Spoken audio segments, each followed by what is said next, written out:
BLM جیسی منظم لیکن فراڈ تحریک کے اثرات جہاں امریکہ اور یورپ کی سماجی، سیاسی اور ثقافتی زندگی میں محسوس کیے گئے، وہیں ہالی ووڈ بھی اس کے اثر سے نہ بچ پایا۔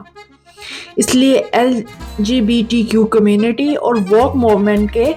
اثرات کو کئی ہالی ووڈ اسٹوڈیوز اور میڈیا جائنٹس نے اپنے معاشی فوائد کے حصول کے لیے قبول کیا، تاکہ معاشرے میں موجود ایک مخصوص طبقہ فکر اور سیاہ فام نسل کی توجہ حاصل کی جائے۔ اس معاملے میں Netflix, Amazon, Disney, HBO اور مارول کامکس پیش تھے۔ نیٹ فلکس نے ہم جنس پرستی کو نارملائز کرنے کے لیے اپنے ہر شو میں اس عمل کی ترویج کے ساتھ ساتھ اپنے ڈراموں اور فلموں میں غیر ضروری طور پر سیاہ فام اداکاروں کو کاسٹ کیا۔ اس روش پر چلتے ہوئے ایمیزون پرائم ویڈیو نے تاریخ کی مہنگی ترین series the rings of power میں اصل ناول سے انحراف کر کے سیاہ فام اداکار بھرتی کیے۔ اس طرح اسٹوڈیوز میں اپنے ڈراموں اور فلموں میں میل اورینٹڈ کرداروں کو خواتین کے ساتھ بدل دیا یا متعارف کرایا، جیسے شی ہلک وغیرہ۔ اگر آپ پچھلے 5 سال کی فلمیں اور ڈرامہ سیریز اٹھا کر دیکھیں تو آپ کو ایک طویل فہرست ملے گی کہ کیسے ووک موومنٹ کے ایجنڈا کو فروغ دینے کے لیے اوریجنل پلاٹ اور کرداروں کا بیڑا غرق کیا گیا۔ کہیں بیجا طور پر سیاہ فام اداکار کاسٹ کیے گئے،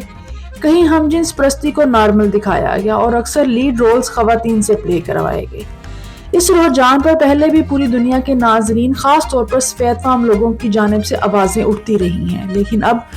ووک موومنٹ کے بعد ہالی ووڈ میں بڑھتے ہوئے سائے نے ناظرین کو بور کرنا شروع کر دیا،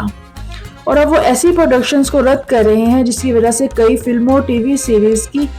ریٹنگ میں بھی کمی آئی اور وہ باکس آفس فلاپ بھی رہی۔ اسی بنا پر گو ووک گو بروک جیسی اصطلاح بھی ایجاد ہوئی،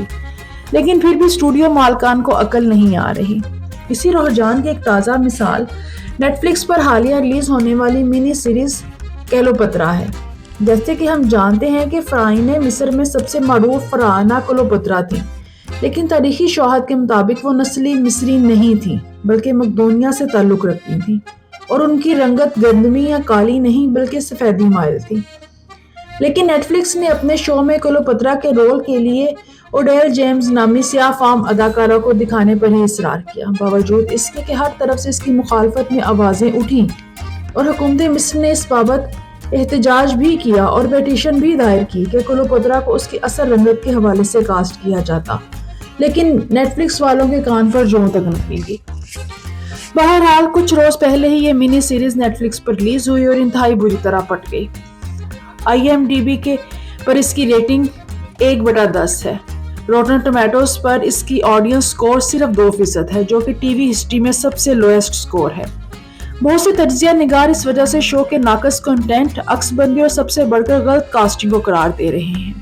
اس شو کی تاریخی ناکامی ووک موومنٹ کی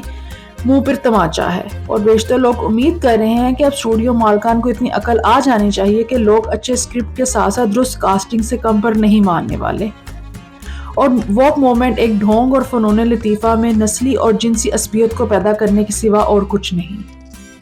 اگر آپ بھی میری رائے کے ساتھ متفق ہیں تو ضرور اپنی رائے دیجیے گا اور چینل کو سبسکرائب بھی کیجیے گا۔